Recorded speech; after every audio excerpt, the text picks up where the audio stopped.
The casino floor smelled like expensive cigars and desperation, a combination I'd grown numb to after 6 months of serving champagne to people who wouldn't notice if I disappeared. The crystal glasses clinked on my tray as I weaved through the crowd, my cheap heels pinching with every step. Around me, slot machines chimed their false promises, while men in suits that cost more than my yearly rent laughed too loud, drank too much, and never once looked at my face. I was a ghost here. Invisible. Exactly what I needed to be. The Venetian's high roller section glittered like a different world, all black marble and gold accents, where the real money changed hands behind velvet ropes.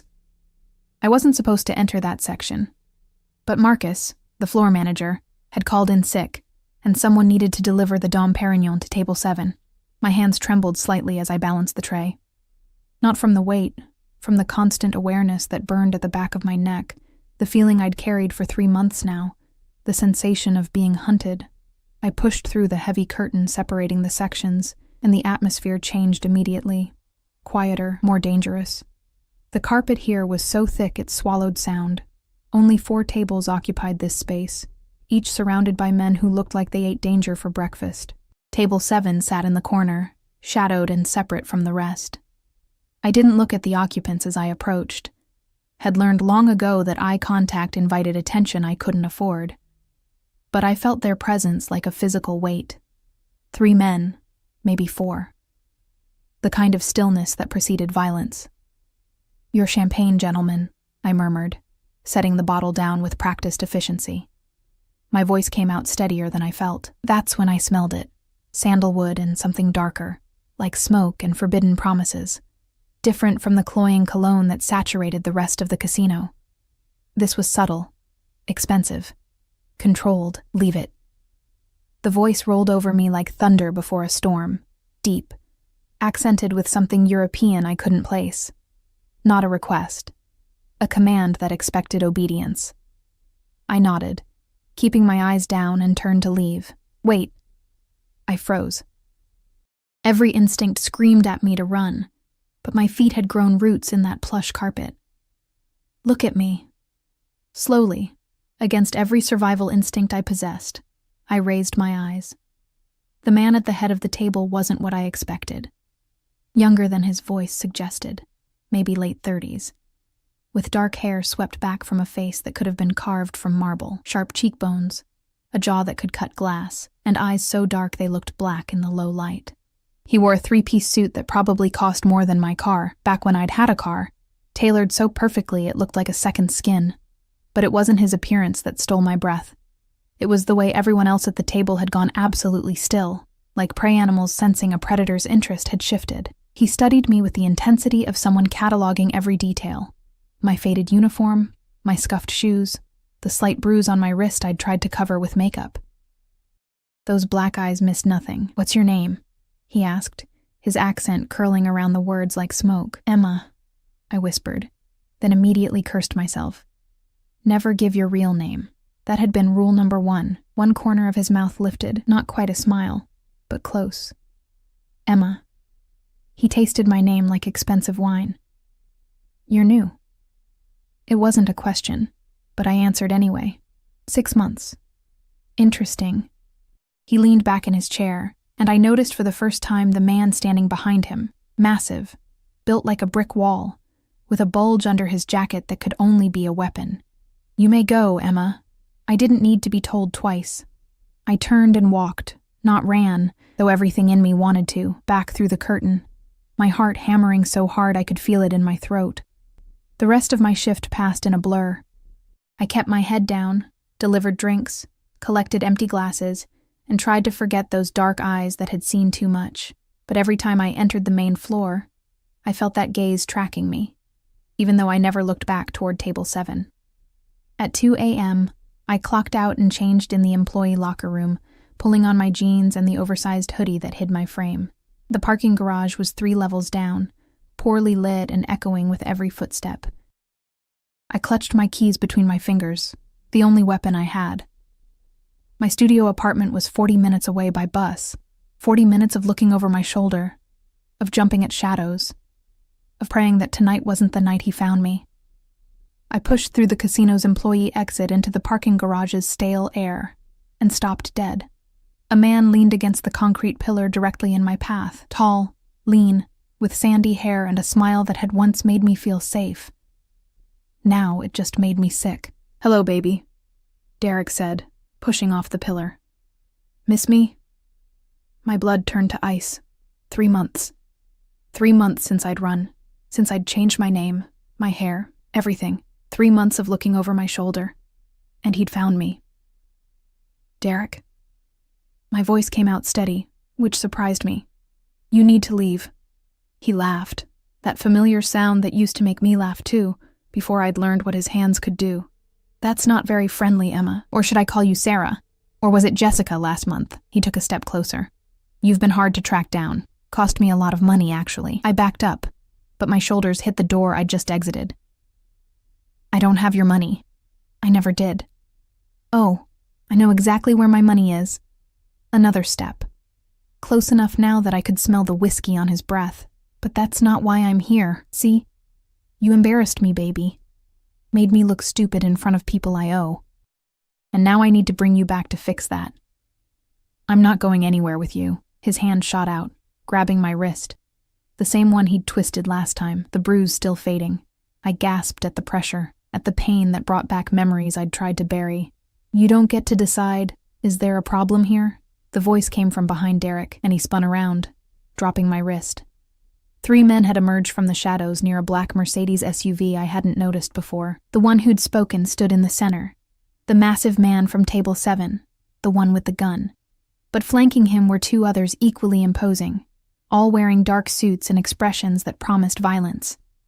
And behind them, walking forward with the casual confidence of someone who owned everything he surveyed, was the man from Table 7. He'd removed his jacket, his white shirt practically glowing in the garage's dim light. His sleeves were rolled up to his elbows, revealing forearms corded with muscle, and I noticed with a strange detachment what looked like the edge of a tattoo. "The lady appears uncomfortable," he said, those black eyes fixed on Derek with the intensity of a predator selecting its prey. Derek straightened, trying to match that confidence and failing spectacularly. "This is a private conversation, friend. Between me and my girlfriend." "I'm not—" I started, but the man from Table 7 raised one hand slightly, silencing me without even looking my way. "I don't think I asked you a question," he said to Derek, his voice soft. Dangerously soft. "I made an observation. The lady appears uncomfortable." He took 1 step forward, just one. But Derek stumbled back like he'd been shoved. "So, let me ask you now. Is there a problem here?" Derek's bravado crumbled. I saw it happen in real time, the way he recognized something in this man that I'd only sensed. Real danger. Not the cowardly violence of hitting someone weaker, but the controlled lethality of someone who'd done worse and would do it again without losing sleep. "No problem," Derek muttered. "Just leaving." "Smart man." The words dripped with contempt. Derek fled. Actually ran across the parking garage like the devil himself was chasing him, and maybe he was. Silence fell, broken only by the hum of fluorescent lights and my ragged breathing. The man from Table 7 finally looked at me, and I saw something flicker in those dark eyes.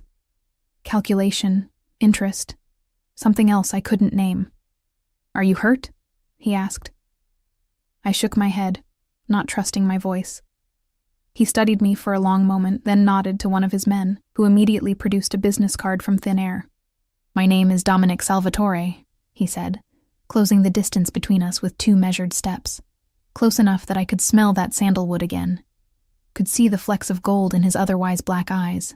"If that man bothers you again, you call this number. Understood?" I took the card with trembling fingers, heavy stock, embossed lettering. Just a name and a phone number, no title, no business listed. "Thank you," I whispered. Something dangerous flashed across his face. Satisfaction. Possession. I couldn't tell. "Go home, Emma. My driver will follow to make sure you arrive safely." "That's not—" It wasn't a suggestion. And just like that, he turned and walked back to the Mercedes, his men falling into formation around him like a well-oiled machine. The SUV's engine purred to life, and I realized there was a second vehicle behind it, a sleek black sedan that hadn't been there before. Or had it? Had I been so focused on Derek that I'd missed an entire car? The sedan's back door opened, and a driver stepped out, another large man in a dark suit, gesturing toward the open door. My phone buzzed in my pocket, a text from an unknown number. "Get in the car, Emma.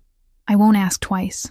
I looked up at the Mercedes, its tinted windows revealing nothing. Against every instinct of self-preservation I'd honed over 3 months of running, I walked to the sedan and climbed inside. The door closed behind me with the solid thunk of expensive engineering, and the car began to move, the Mercedes following behind like a dark shadow. I had escaped one danger tonight. But looking at that business card in my hand, at the name embossed in black ink, I had the sinking feeling I'd just walked straight into another. The sedan's leather seats smelled new, expensive, nothing like the cracked vinyl of the buses I'd grown accustomed to. I sat rigid against the door, watching the city lights blur past tinted windows so dark I wondered if anyone could see in. Or out. The driver hadn't spoken a single word. He navigated the streets with practiced efficiency, his eyes occasionally flicking to the rearview mirror where I caught glimpses of the Mercedes following at a precise distance. Always there. Always watching. My studio apartment building looked even more pathetic than usual when we pulled up. A converted warehouse in a neighborhood where sirens were the soundtrack, and broken glass glittered on sidewalks like deadly diamonds. I'd paid 3 months in advance with cash, no questions asked, because places like this didn't ask questions. The driver got out, opened my door before I could reach for the handle. Up close, I could see the earpiece curled against his skull, the way his jacket hung slightly heavy on one side. Armed. Of course he was armed. "Thank you," I murmured, stepping onto the curb. He nodded once, waited until I'd entered the building's security door, which had stopped locking properly 2 weeks ago, then returned to the sedan. Both vehicles idled at the curb as I climbed the stairs to the 3rd floor, my footsteps echoing in the stairwell that reeked of stale cigarettes and defeat. Only when I'd locked my apartment door, all 3 locks, plus the chain, did I hear the engines pull away. I leaned against the door, my heart still racing, and looked down at the business card clutched in my sweaty palm. Dominic Salvatore. The name meant nothing to me, but the weight of it felt significant. Like a stone dropped into still water, ripples spreading outward into consequences I couldn't yet see. I should throw it away, should forget this entire night happened. Instead, I tucked it into my wallet, behind my fake ID and the emergency credit card I'd sworn never to use. Sleep didn't come easy. Every sound in the hallway made me jump. Footsteps, doors slamming, the couple next door screaming at each other in Spanish. But worse than the noise was the silence between, filled with memories of Derek's hand on my wrist, his voice saying he'd found me, that I couldn't hide, and darker still, the memory of Dominic Salvatore's eyes when he'd looked at me, not the way men usually looked at women, with lust or dismissal or both. This had been different, calculating, like I was a puzzle he intended to solve, whether I wanted to be solved or not. When my alarm shrieked at noon, I worked nights, slept days. I felt like I'd been hit by a truck. My reflection in the bathroom mirror confirmed it. Purple shadows under bloodshot eyes. My blonde hair, dyed from its natural brown 3 months ago, sticking up in matted chunks. I just stepped out of the shower when my phone rang. Unknown number. My hand hovered over the decline button. Nothing good came from unknown numbers, but something made me answer. "Hello?" "Ms. Emma." Not a question. That accented voice from last night, smooth as aged whiskey and twice as dangerous. "I trust you arrived home safely." My heart kicked against my ribs. "Mr. Salvatore, yes, thank you for that, and for last night." "Dominic," he corrected. Mr. Salvatore was my father. A pause, weighted with meaning I didn't understand. "I'm calling to inform you that your ex-boyfriend will not be a problem anymore." The way he said it made my blood run cold. "What did you do?" "Nothing permanent." I could hear the smile in his voice. "I simply had a conversation with him about the inadvisability of bothering you further. He was very receptive to my suggestions." I sat down hard on my bed, the towel clutched around me. "You didn't have to do that." No, he agreed. I didn't. Are you working tonight? The subject changed through me. Yes, same shift. Good, I'll see you there. Wait, I don't. The line went dead. I stared at my phone, a dozen emotions warring in my chest. Relief that Derek might actually leave me alone, fear of what Dominic had done to ensure it. And underneath both, a flutter of something that felt dangerously like anticipation. The casino felt different that night. Or maybe I felt different. I couldn't stop my eyes from drifting toward the high roller section, couldn't stop wondering if he was there, watching. Earth to Emma. Marcus snapped his fingers in front of my face. He'd recovered from his mysterious illness, looking smug and well-rested. Table 12 needs a refill. You planning to stand there all night? I grabbed the champagne bottle, forcing myself to focus. This job was all I had. I couldn't afford to lose it because some dangerous man had decided I was interesting. But at 11 p.m., when I pushed through the velvet curtain with a tray of drinks for table 7, my breath caught. Dominic sat in the same chair as last night. But tonight he was alone, no bodyguards visible, though I knew they had to be close. He wasn't playing cards, wasn't doing anything except sitting there, one hand wrapped around a glass of amber liquid, his dark eyes locked on the entrance. Locked on me. Your champagne, sir, I managed, setting the bucket down with hands that only shook slightly. I didn't order champagne, Emma. He said my name like a caress. I ordered you. My head snapped up. Excuse me? Sit. He gestured to the empty chair across from him. I'm working. Not anymore. I've purchased your time for the evening. He must have seen the panic on my face because he added, to talk. Nothing more. Unless you want more. The last 3 words hung in the air between us. Electric and dangerous. I could lose my job, I whispered. I own 40% of this casino. You won't lose your job. He leaned forward, and I caught that sandalwood scent again. Sit down, Emma, please. The please surprised me. Men like him, men with power rolling off them like heat, didn't say please. I sat, perching on the edge of the chair, ready to bolt. Up close, I could see details I'd missed last night. The thin scar cutting through his left eyebrow. The way his jaw tensed and released, like he was grinding his teeth. The tattoo that crept up from his collar. Something dark and intricate that disappeared beneath his shirt. Why? I asked. Why what? Why help me last night? Why this? I gestured between us. You don't know me. His smile was slow, predatory. I know more than you think. Emma Clark, formerly Sarah Mitchell, formerly Jessica Reeves. 26 years old, no family. Dropped out of college 3 years ago. Been running for 3 months from Derek Patterson. Small-time criminal with debts to people who don't forgive debts. Horror washed over me in a cold wave. How do you... I make it my business to know things, especially about people who interest me. He took a sip of his drink, never breaking eye contact. And you, Emma, interest me very much. I should have been terrified, should have run. But underneath the fear was a strange, sick thrill. Someone saw me. Really saw me. Not the ghost serving drinks, not the punching bag Derek had made me. But me. What do you want? My voice came out steadier than I felt. Honestly? He set down his glass, leaned back in his chair with the confidence of a king on a throne. I'm not entirely sure yet, but I know that watching some piece of trash put his hands on you made me want to do things that would have required my lawyers to work overtime. His eyes darkened. I don't like that feeling. I prefer control. And you think I'm what? A distraction? Perhaps. He tilted his head, studying me like I was a painting in a museum. Or perhaps you're something more interesting. Tell me, Emma, what were you running from? Really running from? The question hit too close to truths I'd buried. Derek. I told you.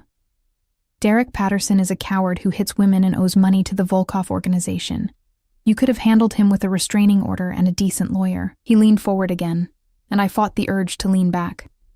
But you didn't. You ran, changed your name, your hair, your entire life. That suggests you're running from something much bigger than an abusive boyfriend. My throat tightened. I don't know what you're talking about. Yes, you do. His voice dropped lower, intimate and inescapable, and eventually, you'll tell me. but not tonight. He stood in one fluid motion, buttoning his jacket. Tonight I'm going to have my driver take you home again. And tomorrow you're going to quit this job. What? No, you need safety, security, things I can provide. He pulled out his wallet, extracted a black credit card and set it on the table between us. There's no limit. Buy yourself a new apartment in a better neighborhood. New clothes, whatever you need. I stared at the card like it was a snake. I'm not a prostitute. His laugh was genuine, surprised. No, you're not. You're something much rarer, someone who's honest in a city built on lies. He pushed the card toward me. This isn't payment for services, Emma. This is an investment. In what? In keeping you close. He said it simply, like it was the most obvious thing in the world. I don't know why yet, but I need you where I can see you, where I can protect you. I don't need protection. Derek would disagree. So would the 3 Volkov enforcers who were asking about you at the Blue Diamond Club last week. My blood froze. The Volkovs. Derek owed the Volkovs. Russian mob. The kind of people who didn't just hurt you. They erased you. Dominic watched my face, saw the fear, and nodded with grim satisfaction. Exactly. So you have 2 choices, Emma. You can keep running, keep hiding, and hope they don't find you before your luck runs out. He picked up the credit card, held it out to me. Or you can accept my protection. Let me handle the Volkovs, Derek, and anyone else who thinks they can touch what's mine. I'm not yours. Not yet. The certainty in those 2 words made my stomach flip. But you will be. I should have thrown the card in his face. Should have told him to go to hell. Instead, I took it. His smile was triumph and possession wrapped in satisfaction. Good girl. My driver is waiting downstairs. Go home, Emma. Pack your things. Tomorrow, someone will come to help you find a new place. He turned to leave, then paused. Oh, and Emma, don't run. I'm much better at hunting than Derek ever was. It wasn't a threat. It was a promise. I sat alone at table 7 for a long moment, the credit card heavy in my hand, my heart hammering a rhythm that felt dangerously like surrender. When I finally stood and walked through the casino, I felt his eyes on me the entire way, invisible but omnipresent. I'd escaped Derek's cage only to walk willingly into another one. But this cage, I realized as the driver opened the sedan door, came with protection I desperately needed. The question was, what would Dominic Salvatore expect in return? The penthouse apartment overlooked the city like a throne overlooking a kingdom. Floor-to-ceiling windows revealing a glittering sprawl of lights that had once seemed magical, before I'd learned what darkness they could hide. This one has 3 bedrooms, 2.5 baths, full security system with panic buttons in every room. The real estate agent, Sophia, mid-40s, designer suit, cold efficiency, gestured around the space like she was presenting a prize. Mr. Salvatore specifically requested top-floor units with controlled access. I walked to the window, my reflection ghostly against the nighttime cityscape. 4 days had passed since Dominic had given me that credit card. 4 days of whiplash-inducing changes that left me dizzy and disoriented. The morning after our conversation, a woman named Marie had arrived at my studio apartment. Elegant, French, with eyes that assessed and catalogued everything. She'd taken one look at my meager possessions and declared we were starting from scratch. The shopping trip that followed had been surreal. Boutiques where assistants appeared with champagne and deference, where price tags didn't exist and everything I hesitated over, Marie simply purchased. You must look the part, she'd said in her lilting accent. If you are to be under Mr. Salvatore's protection, you represent him. Appearance matters. I hadn't asked what part I was supposed to be playing. Now, standing in an apartment that cost more per month than I'd made in a year at the casino, I felt like an actress who'd wandered onto the wrong set. I'll take it, I heard myself say. Sophia's smile was professional, but knowing. She'd seen this before, young women being installed in expensive apartments by powerful men. The nature of the arrangement didn't concern her. Only the commission did. The paperwork took an hour. Dominic's name appeared nowhere on the lease. It was all handled through a property management company that apparently owned half the luxury buildings in the city. But when Sophia handed me the keys, she said, Mr. Salvatore has requested that you call him once you're settled. Of course he had. I moved in that afternoon, which took all of 15 minutes since I owned almost nothing. The furniture had been pre-selected. Modern, expensive, impersonal. Like a hotel room designed by someone with unlimited budget and no soul. By sunset, I was standing in my new kitchen, surrounded by marble countertops and appliances I didn't know how to use, feeling more lost than I had in the studio apartment with its broken heater and suspicious stains. My phone rang. Unknown number that I now recognized. "Hello, Dominic. You took the apartment." Satisfaction colored his voice. "Good. How do you feel?" "Like I'm living someone else's life." "You are." The old Emma would still be serving drinks and looking over her shoulder. "This Emma is safe." A pause. "Have you eaten?" No. My driver will pick you up in 30 minutes. We're having dinner." "That's not 30 minutes, Emma. Wear the black dress Marie purchased, the one with the high neck." He hung up before I could argue. I stood there. Anger and something else. Anticipation, fear, I couldn't distinguish anymore, warring in my chest. He was so certain I'd obey, so confident in his control over me. The infuriating part was that he was right. 29 minutes later, I stepped out of my building in the black dress that fit like it had been made for me. Probably because it had been. The sedan idled at the curb, the same driver as always. I'd learned his name was Anton, though he still never spoke. The restaurant was the kind of place I'd only seen in movies. Intimate, exclusive, where a hostess greeted Anton by name and led me through a dining room of quiet wealth to a private room in the back. Dominic stood when I entered, and I hated that my breath caught. He wore all black tonight. Shirt, slacks, even his tie was black silk that caught the candlelight. It should have made him look like he was attending a funeral. Instead, it made him look like sin personified. "Emma."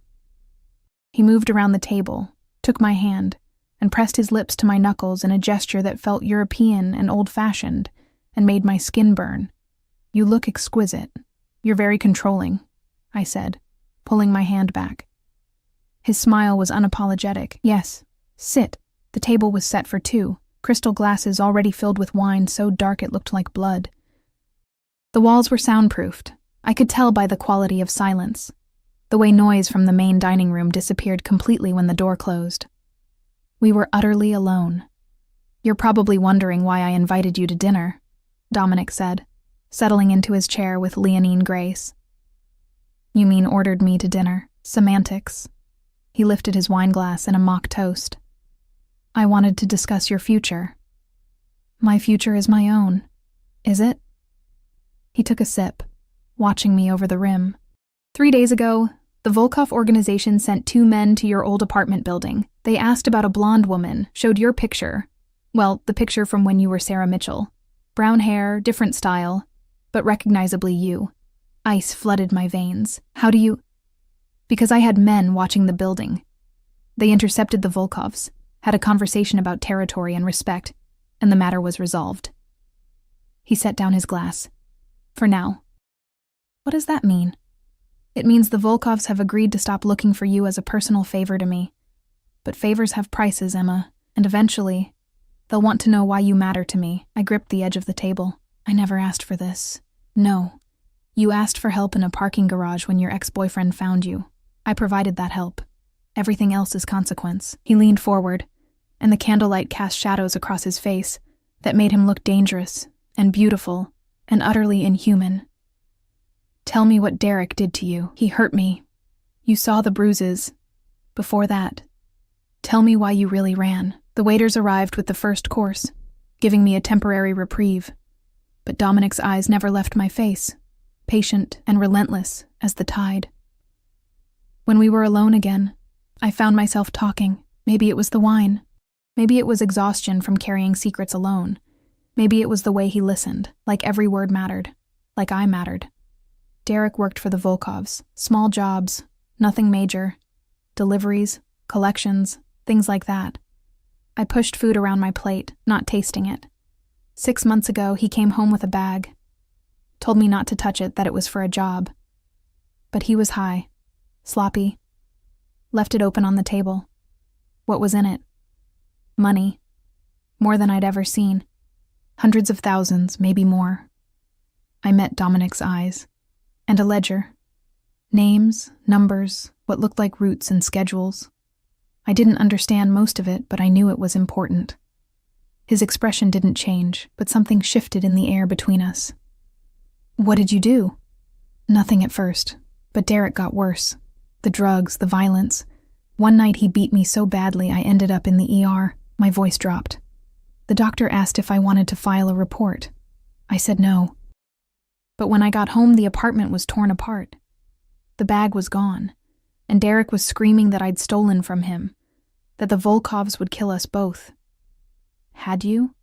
No, but he didn't believe me. Neither would they. I swallowed hard. So I ran. Changed my name, my appearance, everything. Hoped they'd forget about me. They didn't forget. Dominic's voice was soft, dangerous. The Volkovs don't forget $500,000 in cash and a ledger containing distribution routes for their entire East Coast operation. My stomach dropped. $500,000? At least. And Emma? He reached across the table, caught my hand before I could pull away.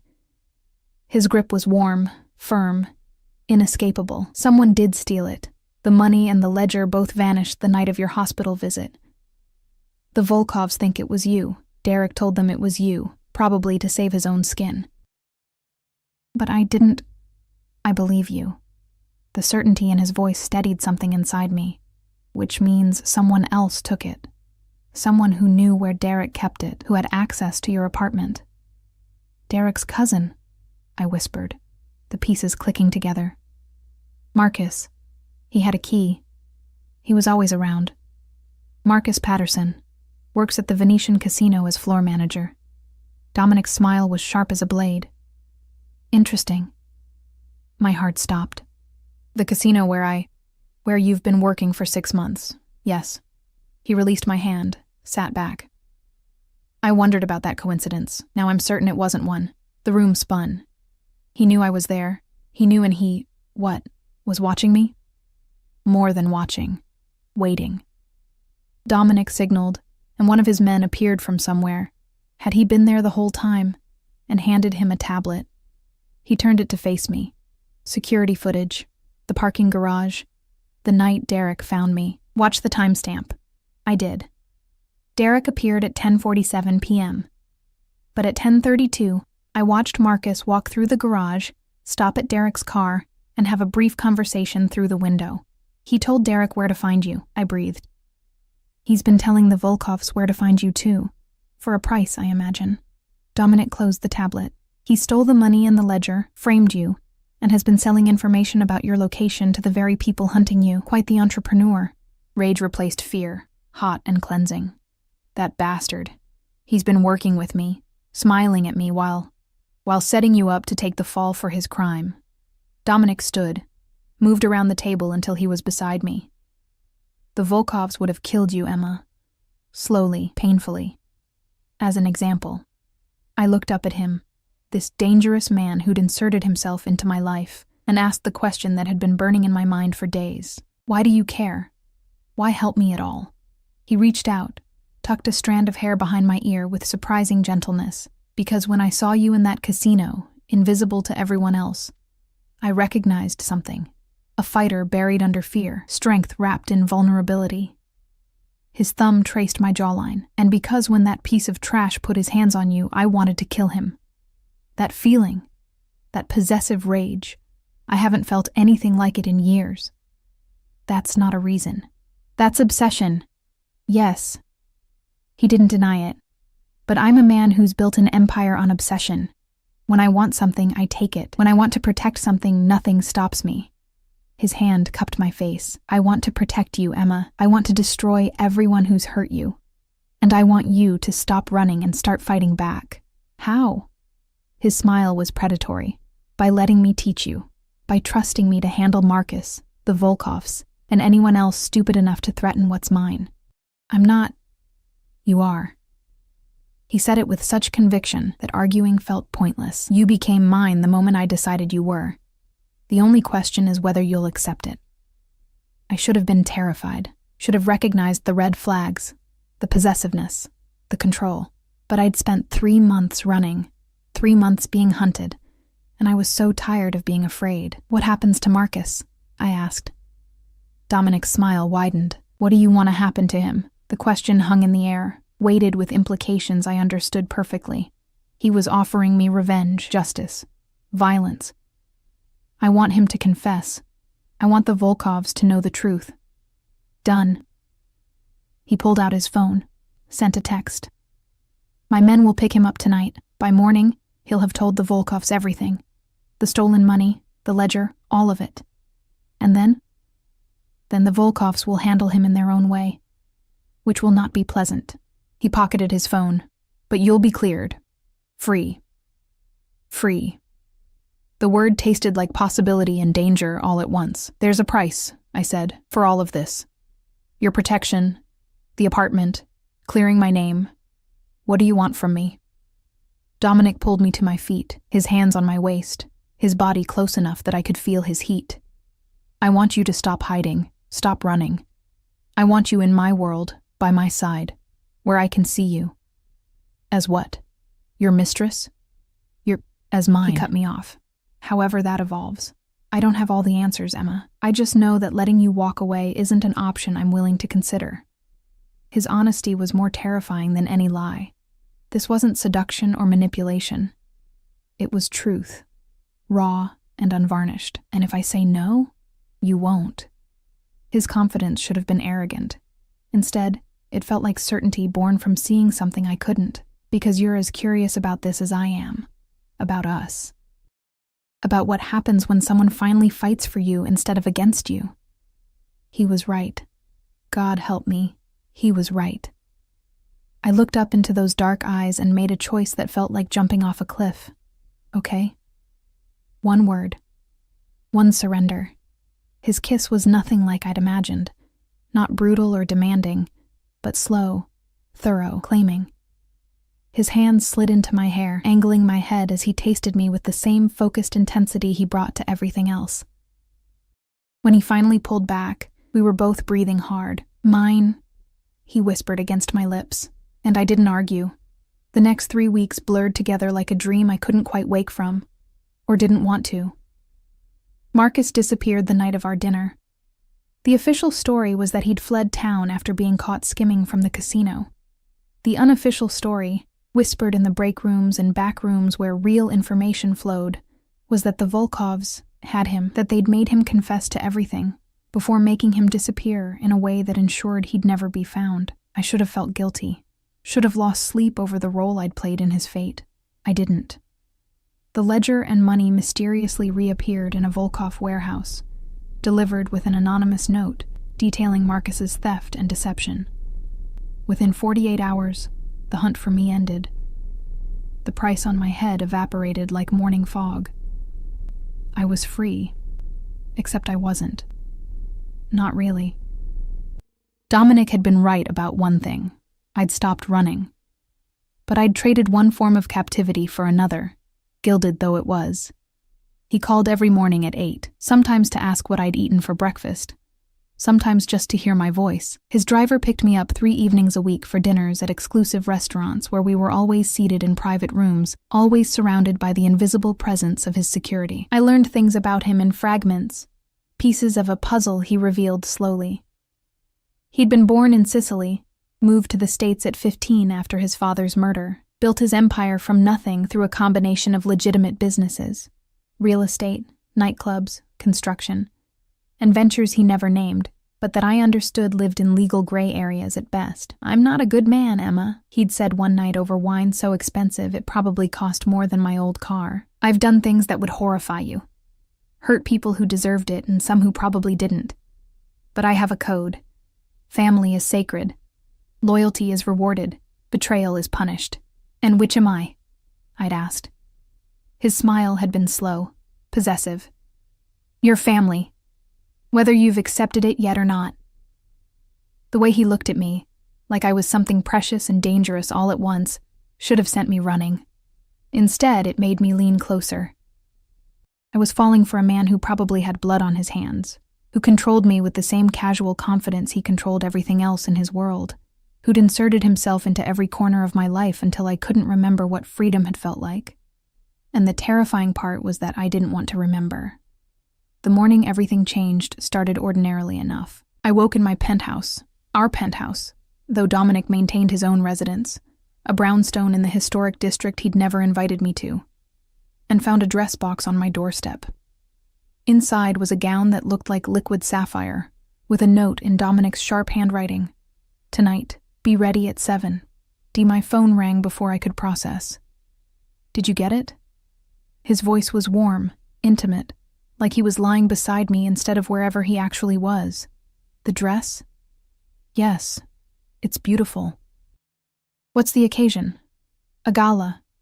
Charity fundraiser for the Children's Hospital. Very tedious, very necessary for maintaining appearances." A pause.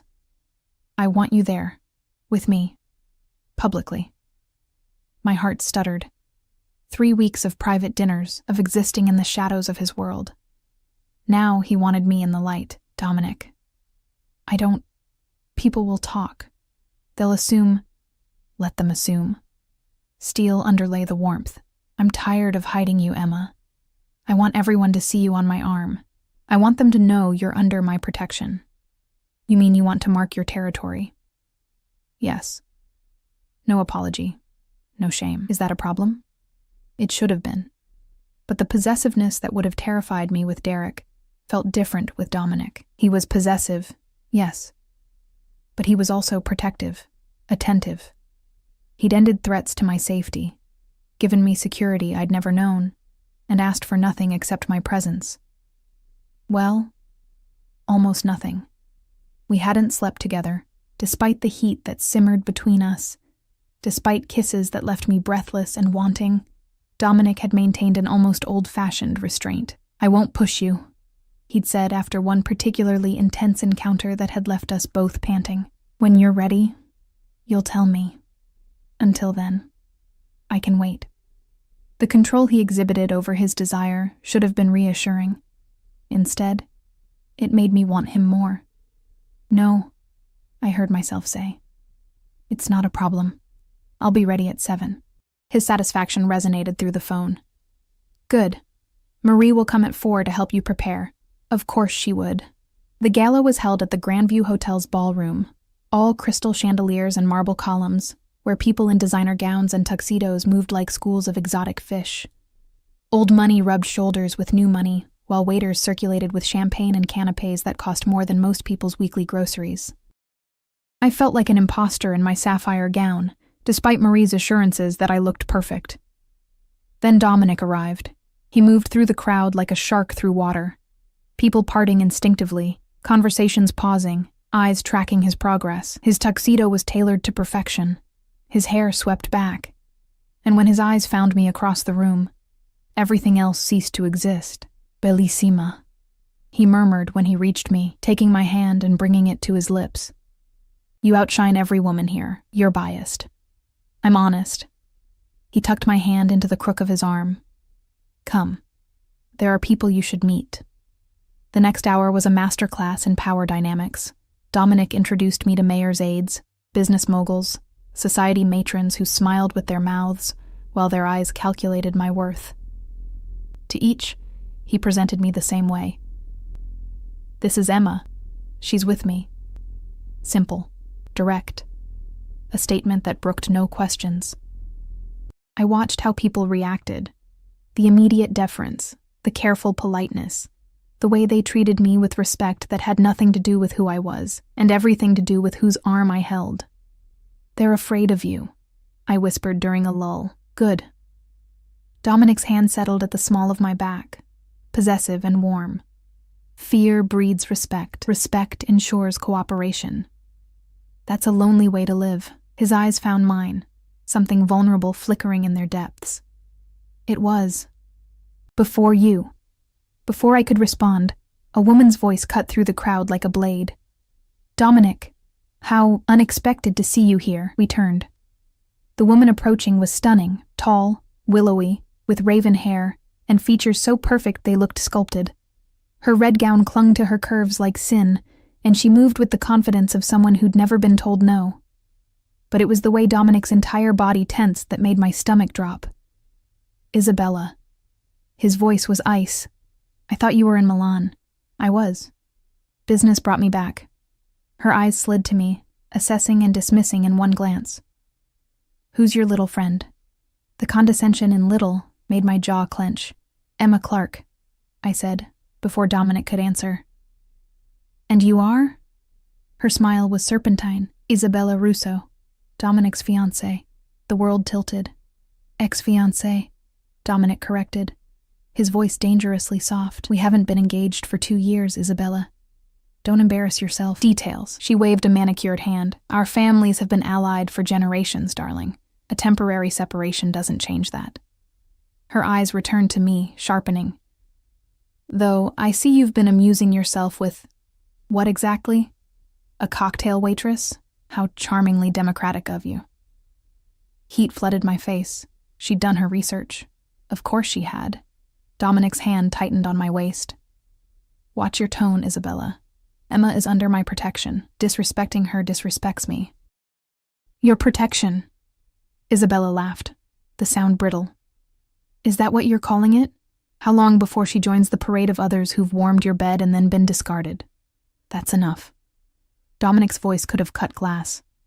But the damage was done.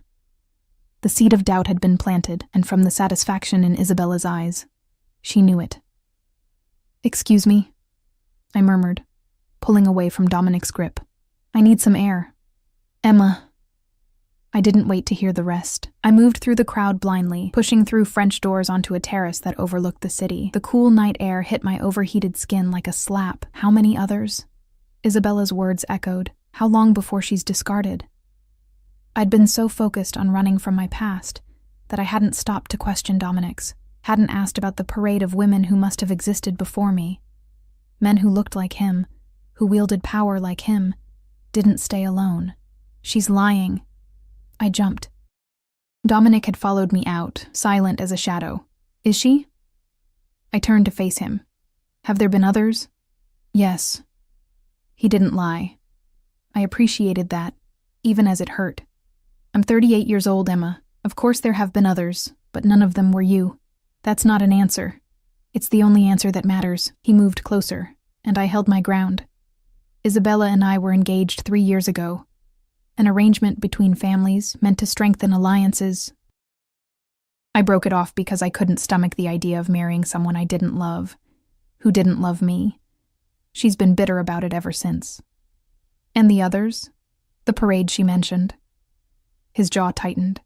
Brief, meaningless, transactions disguised as relationships. He reached for me, and this time I didn't pull away.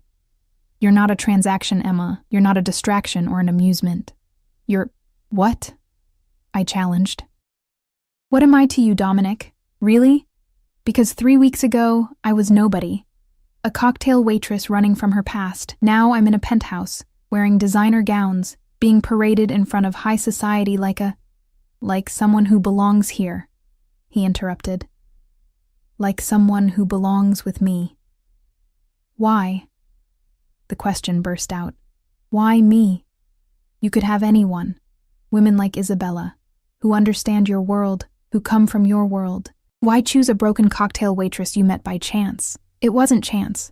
His hands cupped my face, forcing me to meet his eyes. I saw you 3 months before that night in the parking garage. You were serving drinks in the main casino and someone spilled champagne on you.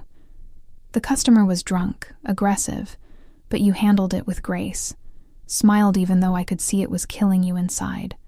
And I thought, there's someone who's been beaten down but refuses to stay down. My breath caught. 3 months? I had you moved to the high roller section. Made sure you worked the nights I visited. Watched you. A ghost of a smile. I know it sounds obsessive. It is obsessive. But from that first moment I knew I wanted you. Wanted to know you. Wanted to take every burden off your shoulders and make them mine to carry. That's insane. Yes. He said it simply, truthfully. I'm obsessed with you, Emma. Possessive. Probably unhealthily so, but I'm honest about it. I won't lie and say what I feel is reasonable or normal. It's not. It's consuming. His honesty stripped away my defenses. How could I argue with someone who admitted his obsession so openly? Isabella is right about one thing, I whispered. I don't belong in your world. Then I'll change my world. He said it with such conviction that I almost believed him. I don't care about society's approval or my family's expectations. I care about you. Only you. Dominic, tell me you don't feel it too. His forehead pressed against mine. Tell me these 3 weeks have meant nothing. That you don't think about me every morning when I call, every night when my driver brings you home. Tell me you don't want this as much as I do. I couldn't, because it would be a lie. I'm terrified, I admitted, of you, of this, of how much I want something that feels too good to be real. It's real. His lips brushed mine, featherlight. I'm real. This is real. And I'm not going anywhere. The kiss that followed was different from the others. Deeper, more desperate, full of promises and possession. When we finally broke apart, we were both shaking. Take me home, I whispered. His eyes darkened with understanding. Emma, not to talk, not to be careful. I met his gaze steadily. Take me home, Dominic. I'm done running. From my past, from this, from you. For a moment, he just looked at me. Then he pulled out his phone, sent a text, and took my hand on his bringing the car around. We didn't speak during the drive to our penthouse. Didn't need to. The air between us crackled with electricity, with 3 weeks of restrained desire finally given permission to ignite. In the elevator, he pinned me against the wall, kissing me with a hunger that made my knees weak. By the time we reached my floor, my lipstick was smudged and his control was hanging by a thread. The apartment door closed behind us, and then there was nothing but him. His hands, his mouth, his body against mine. We shed clothes like armor, leaving a trail from the entryway to the bedroom. When he laid me on the bed, his eyes roamed over me with such reverence that I felt beautiful for the first time in my life. Mine, he whispered, and I didn't argue. Yours, I agreed, and then there were no more words, only sensation, connection. 2 broken people finding wholeness in each other. Later, wrapped in sheets in each other, I traced the tattoo on his chest, a phoenix rising from flames. Rebirth, he murmured sleepily. After my father died, after I came here, a reminder that we can rise from our ashes. I pressed a kiss to the intricate design. We're both rising then. His arms tightened around me, together. For the first time in 3 months, maybe longer, I felt safe. Truly safe. I should have known it wouldn't last. I woke to sunlight streaming through floor-to-ceiling windows and the unfamiliar weight of an arm draped across my waist. For a moment, disoriented, I forgot where I was. Then, memory crashed back. Last night, Dominic, everything. And heat flooded my face. I turned carefully, not wanting to wake him, and found myself staring at a sleeping face that looked younger in repose. The hard edges softened, the constant vigilance gone. He looked almost peaceful. My phone buzzed on the nightstand. I reached for it slowly, saw Marie's name. Good morning. Mr. Salvatore requested I inform you that he's cleared your schedule for the week. Enjoy your time together. M. I stared at the text. Cleared my schedule. As if I had one. As if my entire life wasn't currently wrapped around the man sleeping beside me. Stop thinking so loud. Dominic's voice was rough with sleep, his eyes still closed. I can hear your anxiety from here. I don't have anxiety. You've been awake for 3 minutes and already checked your phone twice. One dark eye cracked open, pinning me. What's wrong? Nothing's wrong. I'm just processing. Regretting? The question came out carefully, like he was bracing for impact. No. The truth surprised me. I don't regret last night, but Dominic, we need to talk about... My phone rang. Unknown number, but with a local area code. Dominic's entire demeanor changed, the sleepiness vanishing, replaced by sharp alertness. Don't answer it. But something made me reach for it anyway. Hello? Heavy breathing. Then a voice I'd hoped never to hear again. Emma? Or should I say Sarah? Or Jessica? Derek's laugh was unhinged. You thought you were so clever, didn't you? Hiding behind your Mafia boyfriend? But guess what, baby? I know where you are, and I'm coming for you. Ice flooded my veins. Derek, you ruined my life, got Marcus killed, cost me everything. And now you're playing house with Dominic fucking Salvatore? His voice rose to a shriek. You're mine, Emma. Mine. And if I can't have you, nobody can. The line went dead. I sat frozen, the phone still pressed to my ear, Derek's words echoing in my head. Dominic was already moving, out of bed, pulling on pants, his phone to his ear. Anton, Derek Patterson, find him, now. He listened, his face darkening. What do you mean he left the city? Who authorized? A pause. I don't care what the Volkov said. He just threatened Emma. I want him found within the hour or heads will roll. He ended the call, turned to me. Get dressed. We're leaving. Dominic, what? Now, Emma. Command laced every word. Derek escaped Volkov custody 3 days ago. They didn't tell me because they assumed he'd run and never come back. Clearly, they were wrong. Fear crystallized into anger. 3 days? He's been free for 3 days and nobody thought to mention it? They will answer for that oversight. The promise in his voice was deadly, but right now, my priority is your safety. Pack a bag. Essentials only. We're going somewhere secure. 20 minutes later, we were in Dominic's personal vehicle. Not the sedan, but a black Range Rover with bulletproof glass and armor plating I could feel in the weight of the doors. Anton drove while another guard I didn't recognize sat in the passenger seat, both men bristling with weapons they didn't bother to hide. Where are we going? I asked as the city blurred past. My home. The brownstone. Dominic's hand found mine, squeezed. It's a fortress. Derek won't get within a block of it. You said you'd handle him. You said, I will. His voice was ice over fury. The Volkovs fucked up.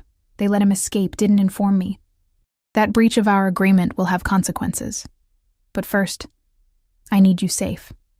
The brownstone was in the historic district, a 4-story building that looked elegant and unassuming from the outside. But as we approached, I noticed the cameras, the reinforced gates, the way the neighboring buildings seemed to house men who watched our arrival with professional interest. Inside was another world, old-world elegance mixed with modern security. Marble floors, antique furniture, and artwork that probably belonged in museums. But also steel doors, panic rooms, and technology that monitored every entrance. Master bedroom is on the 3rd floor, Dominic said, guiding me upstairs. You'll stay there. Don't leave this building without me or a minimum of 3 guards. Understood? Dominic, this is insane. Derek is one unstable ex-boyfriend, not an army. Derek is an unstable man with nothing to lose and a vendetta against you. He cupped my face, forced me to meet his eyes. I've seen what desperate men do, Emma. I won't risk you. Not ever. The fear in his eyes, real fear, maybe the first time I'd seen it, silenced my protests. The rest of the day passed in tense waiting. Dominic made calls in his study. I could hear his voice rising, the fury barely contained as he tore into the Volkovs for their incompetence. Guards came and went, reporting in hushed tones. By evening, there was still no sign of Derek. He's toying with us, I said from where I sat curled on Dominic's leather couch, watching the sun set over the city. Making us wait. Making me afraid. He's succeeding. Dominic poured himself a scotch, his 3rd in an hour, but his window is closing. Every hour that passes, more of my men flood the streets. Every contact I have is looking for him. He can't hide forever, unless he doesn't want to hide. The thought crystallized as I spoke it. Unless he wants to be found, wants the confrontation. Dominic went very still. What are you suggesting? I'm suggesting we stop waiting for him to come to us. We draw him out. Use me as bait. Absolutely not. Dominic. No. He slammed his glass down hard enough that I flinched. I won't use you as bait. I won't put you in danger. That's final. I'm already in danger. I stood, anger overriding fear. He knows where I live. He has my number. He's out there somewhere, watching, planning. At least this way, we control when and where, and if something goes wrong, if he gets to you before my men can stop him. Dominic crossed to me, gripped my shoulders. I won't lose you. The raw emotion in his voice made my chest tight. You won't. But we can't live like this. I can't live like this. Hiding. Waiting. Constantly afraid. I didn't escape Derek just to let him control my life from the shadows. We stared at each other, wills clashing. Finally, Dominic exhaled sharply. If we do this, and I mean if, it's on my terms, my location, my men surrounding you at all times, and at the first sign of danger, you run. You don't try to be brave, you don't try to fight, you run and let my men handle it. Agreed. He studied my face, searching for doubt. Finding none, he pulled out his phone. Anton, set up a meeting, tomorrow night, the warehouse on 5th, and get me 20 men. No, 30. I want that entire block locked down. The next 24 hours crawled by. Dominic briefed his men, planned exit routes, went over contingencies until my head spun. By the time sunset approached the following day, I was wound so tight I thought I might snap. Marie had brought clothes, a simple dress, flats I could run in if needed, no jewelry, nothing that could be grabbed or used against me. You don't have to do this, Dominic said for the 100th time as we drove toward the warehouse district. Yes, I do. The warehouse was exactly what I'd expected. Abandoned, industrial, surrounded by empty buildings that provided perfect sightlines for Dominic's men. I could see them positioned on rooftops, in doorways, everywhere. An army, just for me. We waited in the center of the main floor, surrounded by concrete and shadows. Dominic stayed close, his hand on the small of my back, radiating barely controlled tension. My phone rang at exactly 9 p.m. I'm here, Derek said. Alone, like you asked. Now come outside. Just you. No. Dominic took the phone from my hand. She stays with me. You want to talk? Come inside. We'll guarantee your safety long enough to hear what you have to say. You think I'm stupid enough to walk into your trap? I think you're desperate enough. Dominic's voice was cold, and I think you know this is your only chance to say whatever you came to say before my men put you in the ground. Silence. Then, 5 minutes. Just her and me. Then I'll leave, and you'll never hear from me again. 3 minutes. She stays in sight at all times. My men don't lower their weapons. Fine, the line went dead. Dominic looked at me, and I saw the war raging behind his eyes. The desire to protect me warring with the need to end this. Remember, 3 minutes, then you walk away, no matter what he says. I nodded, my mouth too dry for words. The warehouse door creaked open. Derek stepped inside, and I barely recognized him. Gaunt, filthy, with wild eyes and a desperation that rolled off him in waves. In his hand, he carried something small. My breath caught. A gun. Instantly, red laser sights dotted his chest. 30 weapons trained on him from 30 different angles. Drop it, Dominic commanded. Not until I've said what I came to say. Derek's hand shook, but the gun stayed up. Not pointed at me. Not yet. But the threat was clear. You ruined everything, Emma. Everything I had. Everything I was building. And for what? To play house with this piece of shit? You ruined your own life, I said, surprised by how steady my voice was. You stole from the Volkovs. You beat me. You made me afraid to exist.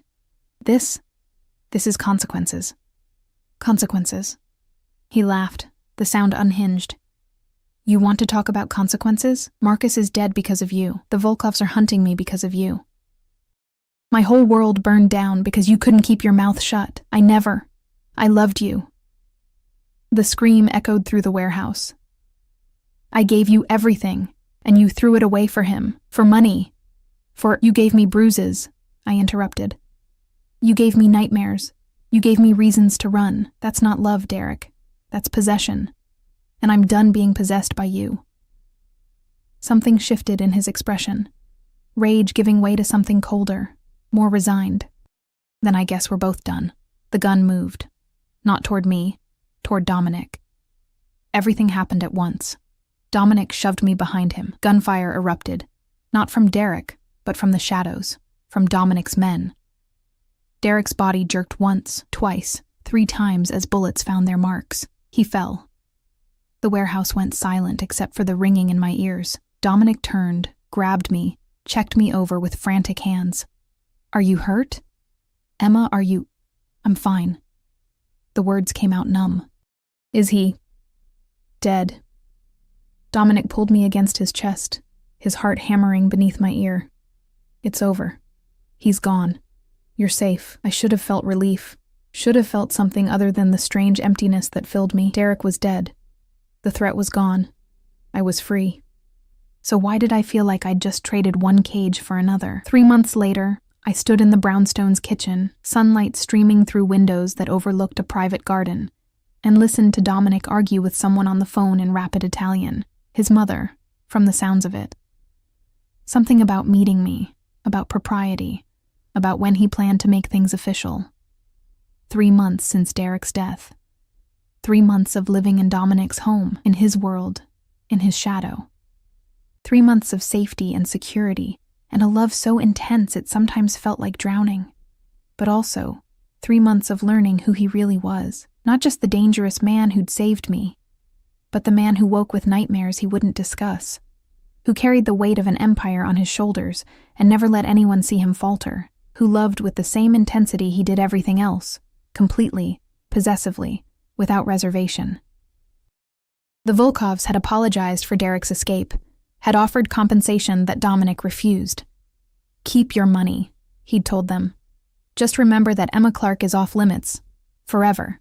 They'd agreed. They hadn't had a choice. Isabella had returned to Milan, but not before one final visit where she'd looked at me with something that might have been respect. "You're stronger than I thought," she'd said. "Maybe you can handle him after all." I still wasn't sure I could, but I was trying. "Mama, yes, she's wonderful," Dominic was saying now, switching to English. "Yes, I'm serious. No, I'm not rushing into anything." He paused, listened, then laughed. "Fine. Christmas. You can meet her at Christmas. Ti amo." He ended the call, turned to find me watching from the doorway. "Your mother wants to meet me. My mother wants to know when I'm making an honest woman of you." He crossed to me, pulled me into his arms. I told her we're taking our time, that we've both earned the right to figure this out at our own pace. And what did she say? That I'm an idiot if I let you get away. He kissed my forehead. She's not wrong. I looked up at him.